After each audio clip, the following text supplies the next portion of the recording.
Hey, you guys, thanks for listening in to this episode of Tips with Tea. On today, I have Miss Dawn with us. Hey, Miss Dawn, how are you doing today? I'm doing great. Thanks for having me on. I'm excited. Thank you for being a guest on the show today. So, tell us more about yourself and what you do.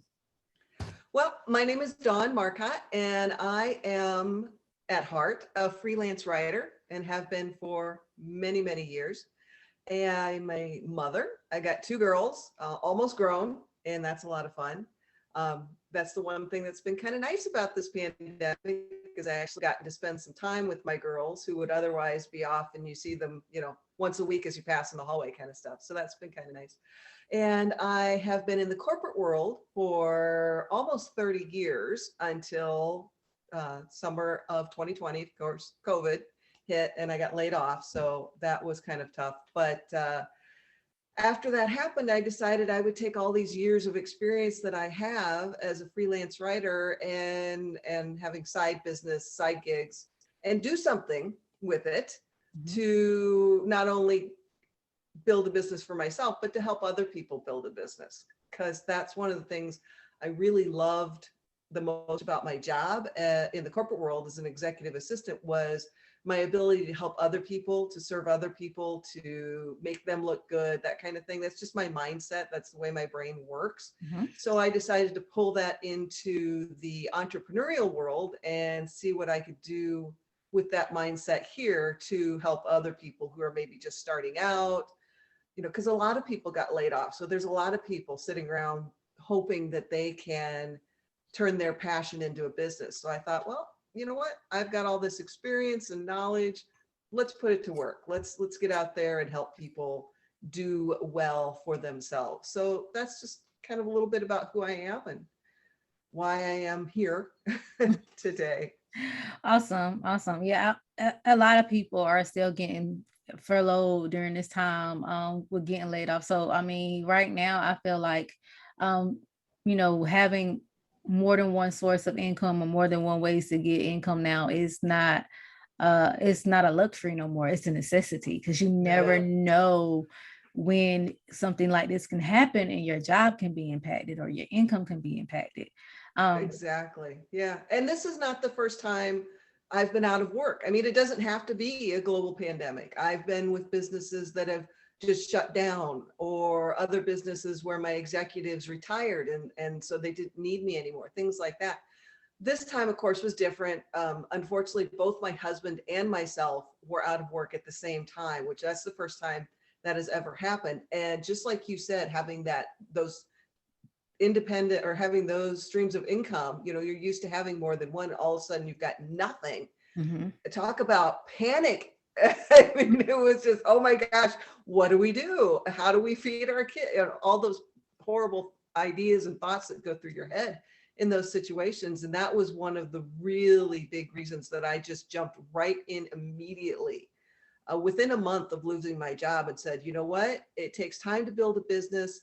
I need to get on it right now. I can't wait and see what happens in the hopes that, maybe I'll get to go back to work or whatever. I need to get on it right now and at least start doing something so that when crunch time comes, Mhm. 6 months or 10 months or whatever down the road, if we're both still out of work, then we will have some income coming in because I've been working on it for that period of time. Mhm. Happily, I can report that my husband did find another job. So it's not all on me, which is good, but you never know. You just, Mhm. he could still be out of work. It's Mhm. it's tough out there right now. It So is. yeah. It is. So I guess my next question would kind of be like, how did you feel like your journey for you was during this time to basically stepping up and want to be an entrepreneur during this pandemic? Because it was just like, okay, what am I going to do now? Like I have to do something to get some type of income. So how was that Exactly. journey? So how was that Ex- journey for you? that it was a little bumpy. I'll be honest. It was a little bumpy because I'd been in the or I'm sorry, I should say I'd been an employee Mm-hmm. for my whole life, right? I'd always worked for somebody else. And when you're an employee, especially I was an executive assistant or some version of an executive assistant, you always have somebody giving you direction. Okay, this month our focus is on this, or the company needs to be working on that, or whatever. You always have somebody who's giving you kind of direction in what you need to be doing. And as an entrepreneur, I didn't have that. So all of a sudden, it was up to me to figure out, well, what's the important things I need to be working on right now? What are my priorities? What are my values? What do I want to do? Because as I've said, I'm a freelance writer, and I've done that for years and years and years as kind of a side gig. I've written books, and actually I've created several businesses over the course of those 12 years, but they all kind of had one thing in common, which was I had a passion around something, a topic, and I had an audience because I was passionate about it. So I would be active on social media or whatever. And then I would write a book and I would say, hey, I wrote this book, and people would buy the book. And that's how I made my money. Mm-hmm. But when I started this business in July of last year, in my head, I'm thinking, well, this needs to be a real business, not just a side gig, So I started thinking about, well, maybe it needs to be something else, something not what I've done before. Mm-hmm. And I kind of stumbled around for a couple of months trying to figure out, well, okay, I've done social media marketing. Maybe I should do that.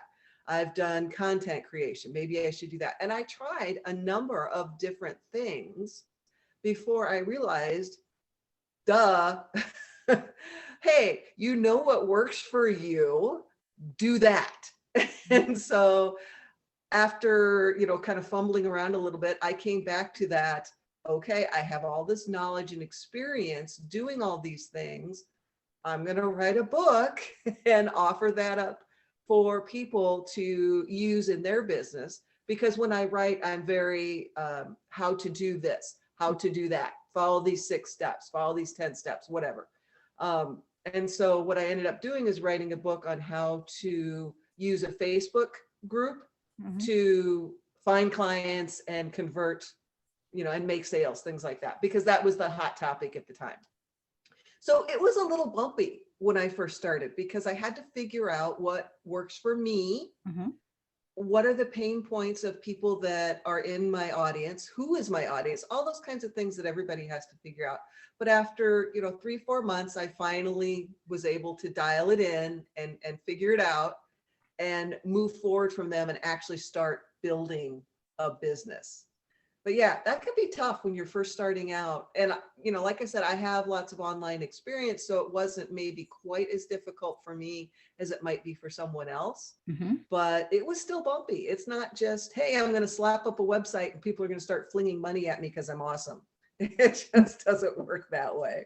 All right. It's a challenge for everyone. Like with me, I'm really having to now look at the infrastructure of my business, meaning like what kind of softwares I can use to stay virtual. And what kind of softwares I can use that will allow me and my clients to interact in one portal. They can update me with information. I can update them with information. So it's just like a trial and error during this time, but it comes with the territory, I guess, as being an entrepreneur.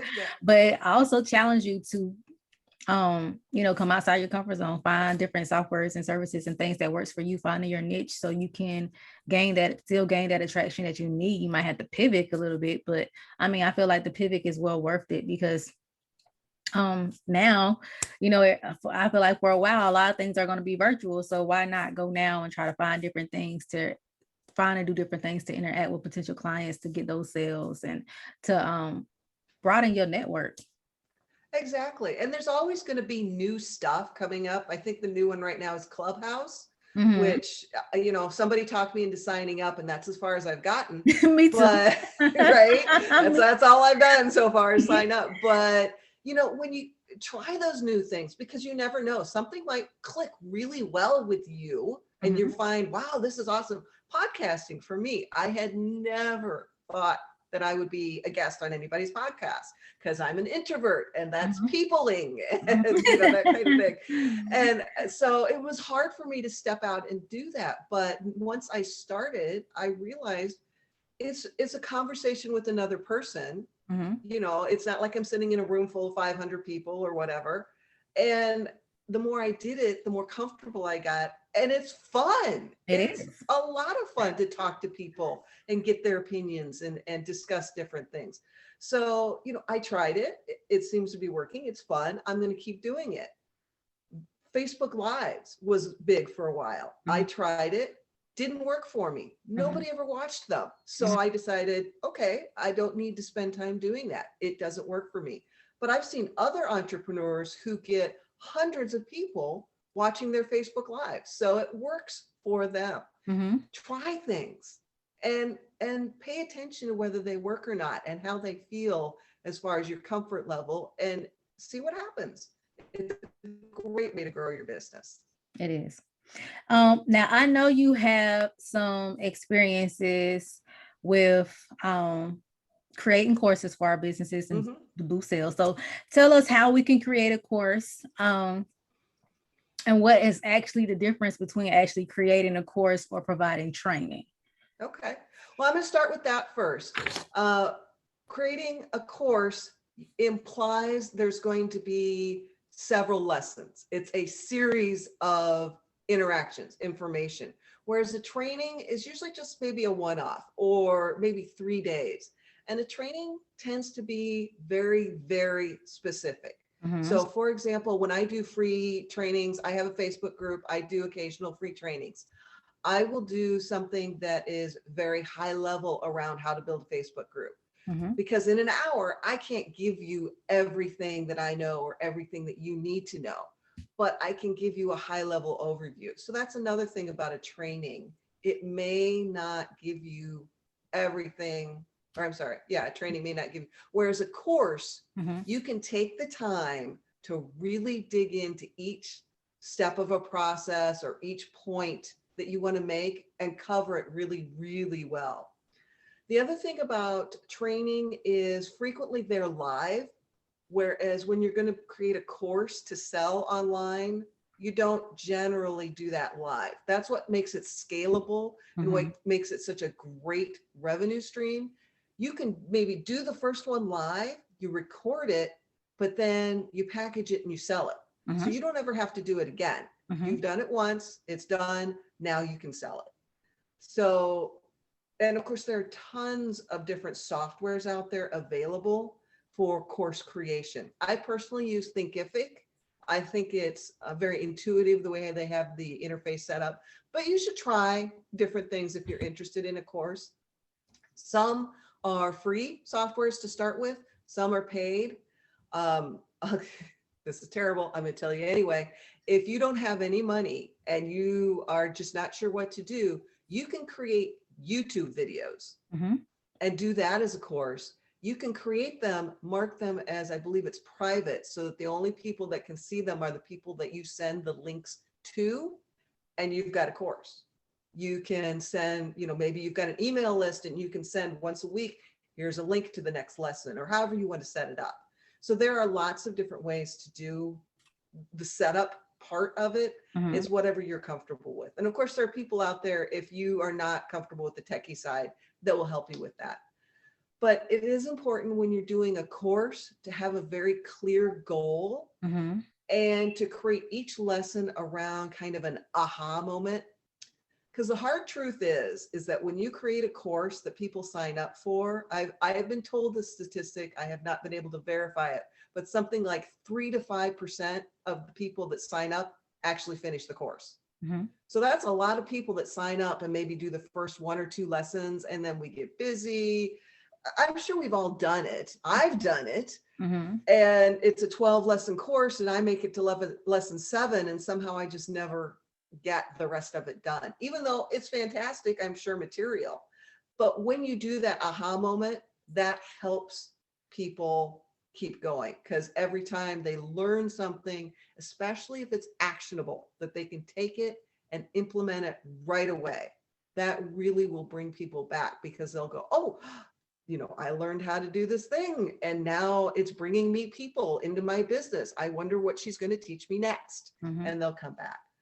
So that's kind of the differences and some of the way to help you create a course that people will want to take. Mhm.